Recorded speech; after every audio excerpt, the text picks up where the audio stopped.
say no. I get up all in ya. Yeah. We can hear the angels calling us. Yeah. We can see the sunrise before us. Yeah. And when I'm in that thing, I make that body say. Assalamualaikum warahmatullahi wabarakatuh.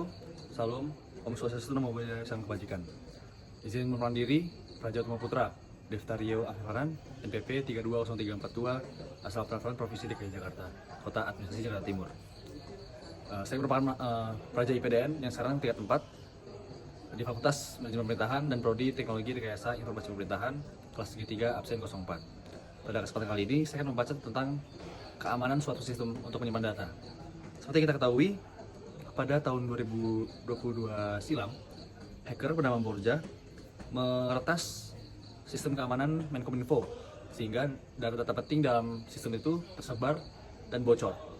Nah, tujuan saya membahas ini adalah untuk menyadarkan kepada pihak manapun tentang betapa pentingnya untuk memaksimalkan kekuatan sistem keamanan server guna menjaga data-data yang penting di dalamnya.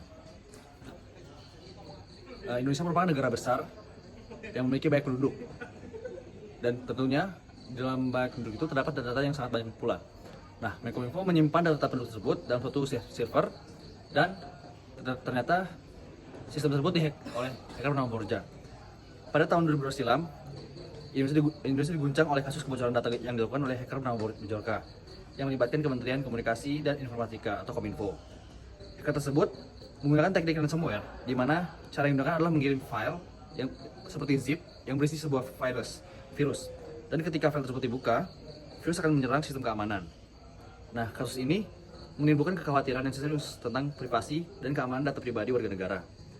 Krisis ini menyoroti kelemahan dalam sistem perlindungan data pemerintah dan menuntut tindakan nyata dari berbagai pihak, termasuk peneliti dan akademisi.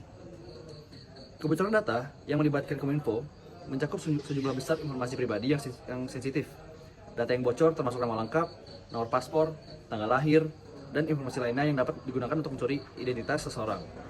Kebocoran ini diduga terjadi karena kelemahan dalam sistem keamanan yang digunakan oleh Kominfo atau pihak ketiga yang mengelola data tersebut. Sumber kebocoran bisa bermacam-macam, mulai dari serangan cyber oleh peretas, kesalahan manusia atau human error, hingga ketidakpatuhan terhadap protokol keamanan. Dampak yang disebabkan oleh kebocoran data ini adalah 1. Pencurian identitas. Data pribadi yang bocor dapat digunakan oleh pelaku kejahatan untuk mencuri identitas seseorang. Ini bisa berujung pada pembukaan rekening bank fiktif, aplikasi kredit palsu, dan bahkan kegiatan kriminal lainnya atas nama korban.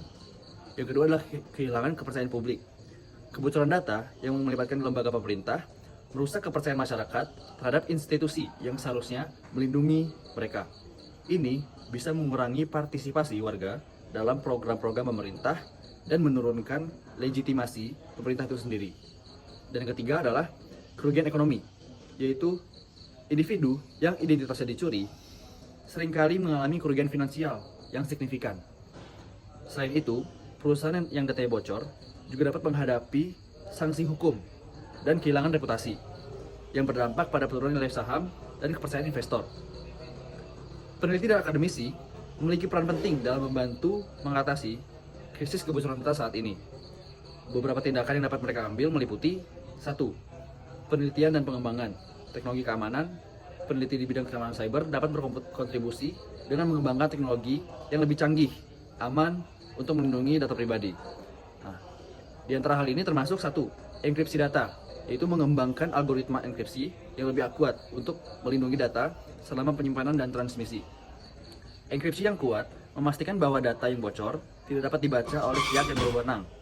Sistem autentikasi. Yang kedua, sistem autentikasi mengembangkan metode autentikasi multifaktor yang lebih aman dan mudah digunakan untuk memastikan hanya pengguna yang berwenang yang dapat mengakses data. Autentikasi biometrik, token keamanan, dan autentifikasi 2 faktor dapat meningkatkan keamanan. Yang ketiga, deteksi intrusi, yaitu meningkatkan sistem deteksi intrusi untuk mengenali dan merespon serangan cyber dengan cepat. Teknologi ini dapat memantau aktivitas jaringan secara real time dan mendeteksi anomali yang mungkin menunjukkan serangan cyber. Yang kedua adalah analisis kebijakan dan regulasi. Akademisi di bidang hukum dan kebijakan publik dapat mengevaluasi dan merekomendasikan perubahan kebijakan untuk meningkatkan perlindungan data. Di antaranya, evaluasi regulasi, yaitu meninjau regulasi yang ada untuk mengidentifikasi kelemahan dan celah yang memungkinkan kebocoran data. Evaluasi ini harus mencakup analisis terhadap undang-undang perlindungan data, kebijakan privasi, dan standar keamanan yang diterapkan oleh lembaga pemerintah. Yang kedua, pengembangan kebijakan.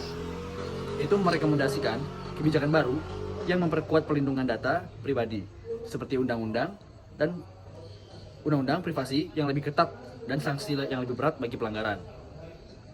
Kebijakan ini harus dirancang untuk memberikan perlindungan yang komprehensif terhadap data pribadi dan memastikan kepatuhan yang ketat. Yang ketiga, pendidikan dan kesadaran. Mengembangkan program pendidikan dan kampanye kesadaran untuk meningkatkan pemahaman masyarakat dan lembaga tentang pentingnya keamanan data. Program ini harus mencakup pelatihan tentang praktik terbaik dalam keamanan data, serta upaya-upaya untuk meningkatkan kesadaran tentang risiko kebocoran data dan cara melindungi diri. Yang ketiga, studi dan dampak sosial dan ekonomi, yaitu peneliti sosial dan ekonomi dapat menganalisis dampak kebocoran data pada individu dan masyarakat.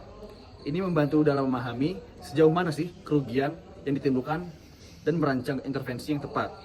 Beberapa aspek yang dapat dianalisis meliputi: 1. Dampak ekonomi, yaitu mengukur kerugian finansial yang dialami individu dan perusahaan akibat kebocoran data.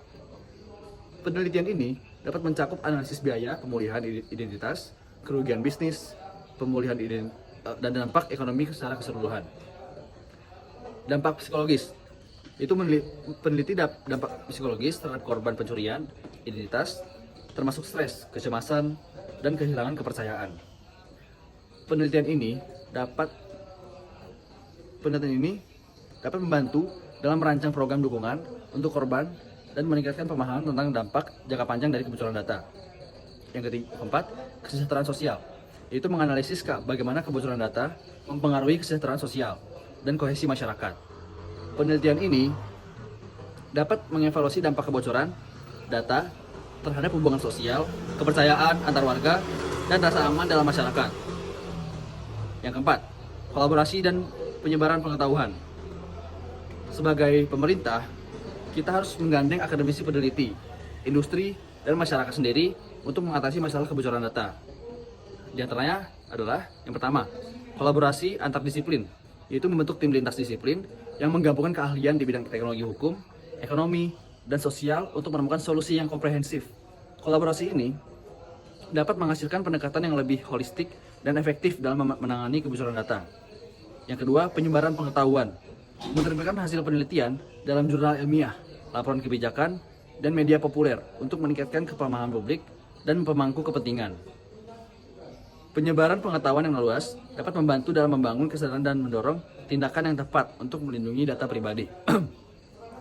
Pelatihan dan workshop, yaitu mengadakan pelatihan dan workshop untuk meningkatkan keterampilan dan kesadaran tentang keamanan data di kalangan profesional dan masyarakat umum. Program pelatihan ini dapat mencakup praktik terbaik dalam keamanan cyber, penggunaan alat enskripsi, dan metode perlindungan data lainnya. Yang kelima, penerapan dan evaluasi intervensi, yaitu peneliti dapat mengembangkan dan menguji intervensi untuk meningkatkan keamanan data. Beberapa langkah yang bisa dilakukan adalah proyek pencontohan, yaitu melakukan proyek pencontohan untuk menguji efektivitas teknologi atau kebijakan baru sebelum diterapkan secara luas. Proyek pencontohan ini dapat memberikan wawasan tentang keberhasilan dan tantangan yang mungkin dihadapi dalam penerapan skala besar. Evaluasi program, yaitu mengevaluasi program dan kebijakan yang sudah diterapkan untuk menentukan keberhasilan dan area yang memerlukan perbaikan.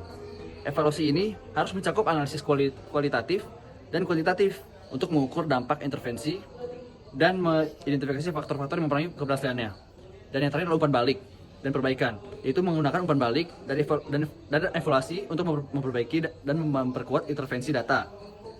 Yang proses ini harus melibatkan pemangku kepentingan utama dan memastikan bahwa perubahan yang dilakukan berdasarkan data dan temuan yang valid. Nah, begitulah diskusi saya tentang hal ini. Semoga hal ini dapat membantu masyarakat dan pemerintah untuk sadar bahwa penting sekali bahwa sistem keamanan itu sangat penting untuk menjaga data para warganya. Sekian dari saya. Bila ada salah kata mohon dimaafkan. Wabillahi taufiq wal hidayah. Wassalamualaikum warahmatullahi wabarakatuh.